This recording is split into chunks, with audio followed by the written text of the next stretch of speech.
Assalamualaikum warahmatullahi wabarakatuh. Perkenalkan, nama saya Clevania dari program S1 Ilmu Administrasi Bisnis.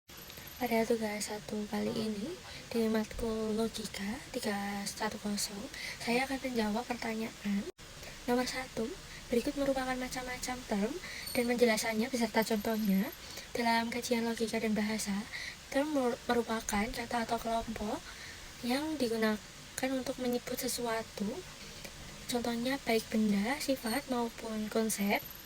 Term terbagi menjadi beberapa bagian berdasarkan sifat dan cakupannya. Berikut merupakan 3 macam term yang penting untuk dipahami. Yang pertama ada term konkret. Term konkret merupakan kata yang menunjukkan pada objek atau benda yang dapat diamati secara langsung oleh panca indera. Objek yang dimaksud bersifat nyata dan fisik, sehingga dapat dilihat, disentuh, didengar, atau dirasakan. Contohnya seperti meja, benda yang bisa dilihat dan disentuh. Term konkret sering digunakan dalam komunikasi sehari-hari karena merujuk pada hal-hal yang jelas dan mudah dipahami. Misalnya ketika seorang mengatakan meja itu rusak, maka yang dimaksud adalah benda nyata yang bisa dilihat dan diperiksa. Yang kedua ada term abstrak, merupakan kata yang merujuk pada konsep, sifat, kualitas, atau hubungan yang tidak memiliki bentuk fisik dan tidak bisa diamati secara langsung oleh panca indera.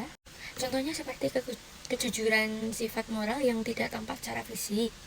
Term abstrak sering digunakan untuk mendeskripsikan ide, nilai, atau kondisi yang tidak terwujud, tetapi sangat penting dalam komunikasi, terutama dalam diskusi, psikologi, atau sosial. Yang ketiga ada term tunggal, merupakan kata atau frasa yang merujuk pada suatu individu dan benda. Term ini menunjukkan pada suatu objek atau individu yang jelas. Contohnya seperti Presiden Joko Widodo menunjukkan pada satu individu tertentu. Term tunggal sangat penting dalam komunikasi karena menghindari ambiguitas. Ketika kita menyebut Gunung Fuji, semua orang tahu objek yang dimaksud adalah satu gunung tertentu, bukan gunung secara umum. Soal nomor 2, penjelasan bentuk sesat pikiran dan cara menghindarinya. Pengertian sesat pikiran adalah kesalahan dalam proses penalaran atau argumen yang membuat kesimpulan yang tidak valid atau tidak benar meskipun premisnya mungkin benar. Sesat pikiran dapat terjadi karena kesalahan logika, asumsi yang salah, atau manipulasi bahasa. Sesat pikiran sangat bahaya dalam diskusi karena dapat menyesatkan pendengar atau pembaca serta merusak kualitas argumen. Contoh bentuk sesat pikiran. Berikut beberapa contoh sesat pikiran yang umum ditemukan. Yang pertama ada sesat pikiran generalisasi terburu-buru. Yang pertama ada sesat pikiran terburu-buru. Artinya mengambil kesimpulan umum berdasarkan data atau contoh yang sangat terbatas. Contohnya, saya bertemu 2 orang dari kota Bandung yang tidak ramah. Jadi semua orang di kota Bandung pasti tidak ramah. Itu salah karena kesimpulan diambil dari sampel yang sangat kecil dan tidak representatif. Yang kedua ada sesat pikiran ad hominem. Itu menyerang karakter atau sifat pribadi lawan bicara dari argumen yang mereka kemukakan. Contohnya, pendapat tentang lingkungan tidak valid karena kamu bukan ahli lingkungannya. Padahal argumen harus dinilai berdasarkan isi, bukan siapa yang mengatakannya. Yang ketiga ada sesat pikiran false cause.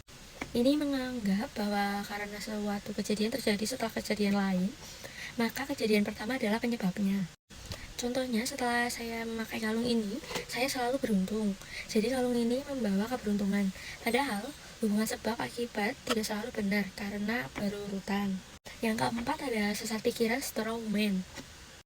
Ini mengubah atau menyederhanakan argumen lawan sehingga mudah diserang, padahal argumen asli lebih kompleks. Contohnya, orang satu, kita perlu mengurangi penggunaan plastik. Jawaban orang kedua, jadi kamu ingin kita semua hidup tanpa plastik sama sekali. Itu tidak realistis. Padahal orang pertama tidak mengatakan harus menghilangkan plastik sepenuhnya. Selanjutnya, menjelaskan cara menghindari sesat pikiran. Dengan mengenali bentuk-bentuk sesat pikiran, akan lebih mudah mendeteksi dan menghindari dalam argumen sendiri maupun argumen orang lain. Yang pertama, bisa berpikir kritis atau objektif. Jangan langsung menerima argumen tanpa analisis, tanyakan apakah premis yang digunakan benar dan apakah kesimpulannya logis. Yang kedua, gunakan data dan bukti yang valid. Pastikan argumen didukung oleh fakta, data, dan sumber yang terpercaya, bukan asumsi atau prasangka. Yang ketiga ada periksa logika argumen. Susun argumen secara sistematis dan logis, hindari lompatan kesimpulan yang tidak berdasar. Yang keempat ada diskusi dengan orang lain. Mendapatkan perspektif lain dapat membantu menumbuhkan kelemahan dalam argumen sendiri.